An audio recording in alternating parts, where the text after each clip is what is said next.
அனைவருக்கும் வணக்கம். தனஞ்சயன் சார் வந்து சினிமாவில் ஒரு ஆல்ரவுண்டர். அவர் வந்து டிஸ்ட்ரிபியூஷன்னா அவர் பேசுவார், தியேட்டர் சம்மந்தம்னா பேசுவார், பட்ஜெட் பேசுவார், கதை பேசுவார், அடுத்தது ப்ராஜெக்ட் பேசுவார். இந்த மாதிரி சினிமாவில் எவ்வளோ கிராஃப்ட் இருக்கோ அதுலேயும் தனஞ்சயன் சார் ஒரு பெரிய மாஸ்டர். அவர் வந்து பவிஷுக்கு ஒரு படம் டிசைன் பண்ணுறாருன்னொன்னே எங்களுக்கெல்லாம் பெரிய மகிழ்ச்சி. மகேஷ், ரொம்ப நன்றி மகேஷ். என்னன்னா, ஒரு ஹீரோ வந்து படத்தில் பார்த்தோன்னே அப்படியே பிடிச்சிடணும். பவிஷ் எக்ஸ்ட்ரானரியா இருக்கு. அதாவது அந்த பையன், அதாவது நம்ம ஒரு ஒரு ரெண்டாவது படத்துல இப்படி இருக்கணும்பா அப்படின்னு நினைச்சோம்ல ஒரு பவிஷ, சூப்பரா இருக்க பவிஷ். லுக்கு, அடுத்த டான்ஸ். அதாவது எங்க தம்பி பசங்க எல்லாமே வந்து விஜயின் மேல வெறியா இருப்பாங்க. காரணம் டான்ஸும்பாங்க. விஜய் டான்ஸ்ல எக்ஸ்பர்ட். அப்படி விஜய் டான்ஸ் மாதிரி இருந்தது எனக்கு, எக்ஸ்ட்ரானரியா இருந்தது எனக்கு. ஏன்னா குழந்தைங்களை ஒருத்தவங்க பிடிக்கணும்னா டான்ஸ் தான்.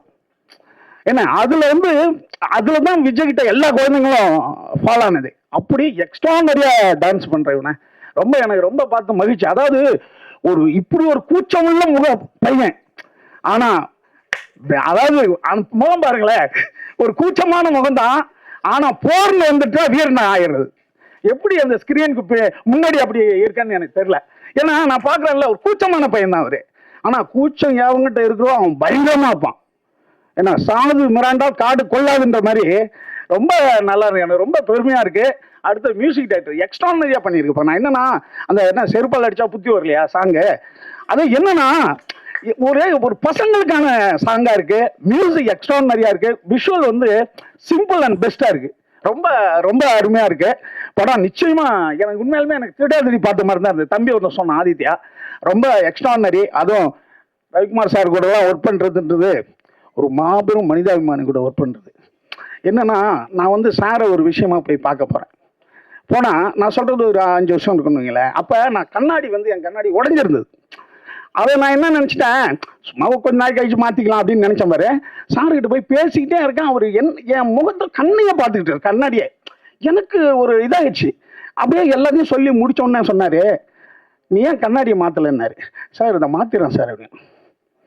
நீ வந்து இன்னைக்கு சாயங்காலம் என்கிட்ட மாத்தணும்னு எனக்கு ஃபோன் பண்ணி சொல்லணும், மாத்திட்டேன்ட்டு. அப்படி இல்லைன்னா நான் உனக்கு கண்ணாடி வாங்கி தந்துடுவேன் அப்படின்ட்டாரு. எனக்கு ஒன்றும் புரியல.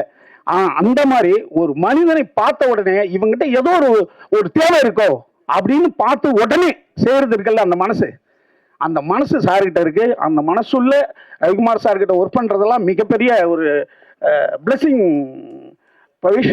அடுத்தது பவிஷ் வந்து என்னன்னு கேட்டீங்கன்னா, நீங்க வந்து அன்பு தம்பின்னு சொல்லலாம், அறிவான தம்பின்னு சொல்லலாம், பண்பான தம்பின்னு சொல்லலாம், பாசமான தம்பின்னு சொல்லலாம். அதுக்கு தம்பின்றதுக்கு இல்லைன்னா தலைவன் போட்டுக்கலாம். அப்படி எல்லா குணமும் அழகா இருக்கிற ஒரு பையன். நான் வந்து எவ்வளோ ஒரு பசங்களை பார்ப்போம் நம்ம. ஏன்னா அவங்க அப்பா டாக்டரு, அம்மா டாக்டரு, மாமா பெரிய ஹீரோ.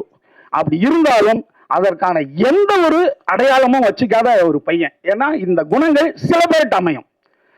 எந்த விஷயத்தையும் காட்டிக்காம ஓனா நானே ஜெயிப்பேன் அப்படின்ற எண்ணம் அவங்ககிட்ட இருக்கிற வரைக்கும் உன்னை யாருமே தடுக்க முடியாது. பவிஷ் எக்ஸ்ட்ரானரியான மேலே வர போற. எனக்கு ரொம்ப இந்த படத்தை பார்க்கணும்னு ஆர்வமா இருந்தேன். ஆனா ஒரு சாங், ஒரு ட்ரெய்லர்லயே பவிஷ் எவ்வளவு பெரிய ஒரு ஹீரோவா வளர்ந்துட்டு இருக்கான் அப்படின்றத பார்த்து எனக்கு ரொம்ப மகிழ்ச்சியா இருக்கு.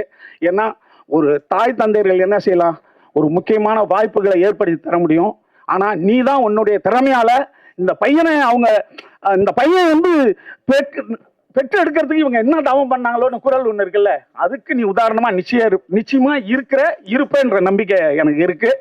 அடுத்து வந்து மகேஷ் ஃபர்ஸ்ட் படமே எக்ஸ்ட்ரானரியா பண்ணியிருக்க சார். வந்து தினேஷ் ராஜ் சார் ரொம்ப நல்லா படம் பண்ணியிருக்கு சார் ஃபர்ஸ்ட் படமே. அப்புறம் யாரு, திங் மியூசிக் கரெக்டா வந்து ஒரு நல்ல ஒரு கதையை முடிவு பண்ணி எங்க பவிஷு கொடுத்ததுக்கு ரொம்ப நன்றி. அடுத்து பாலா வந்து அதாவது உதவி பாலா தள்ளிட்டு இருக்காரு. நான் வந்து எப்ப இவ்வளவு உதவி பண்றேன். ஒரு மனிதன் வந்து எம்ஜிஆருக்கு தான் இந்த மாதிரி கதைகள் இருக்கும். அதை கொடுத்தாரு, இதை கொடுக்காருன்னு. ஆமாம்பா, எம்ஜிஆருக்கு எல்லா கதையுமே நம்புவோம் நம்ம. அவர் வந்து இதயத்தை கொடுக்கல, கண்ணை கொடுக்கல, கையை வெட்டி கொடுக்கலன்றதுதான் இல்லை எவ்வளோ. மற்ற எதை கொடுத்தாலும் எம்ஜிஆர் அதை கொடுத்தாரு, இதை கொடுத்தாருன்னா நம்ம நம்புவோம் அந்த கதையை. அப்படி பாலா எதை கொடுத்தாலும் நம்ப தோணுது. பாலா வந்து பாலா மட்டும் இல்லை, அவரால் பல பேர் முன்னுதாரணமாக எடுத்துக்கிட்டு அதை செஞ்சாங்கன்னா எவ்வளோ ஏழைகள், எவ்வளோ இயலாதவர்கள் உதவி கிடைக்கும் அவங்களுக்கு. அதுக்கு பாலாவுக்கு நன்றி.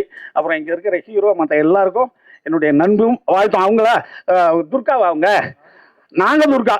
அதாவது முன்னாடிலாம் சார் நல்ல ஒரு நாடக கம்பெனிலேருந்து வரணும் அப்படின்னு இருந்தது. அப்புறம் ஷார்ட் ஃபிலிம்லேருந்து வரணும்னு இருந்தது.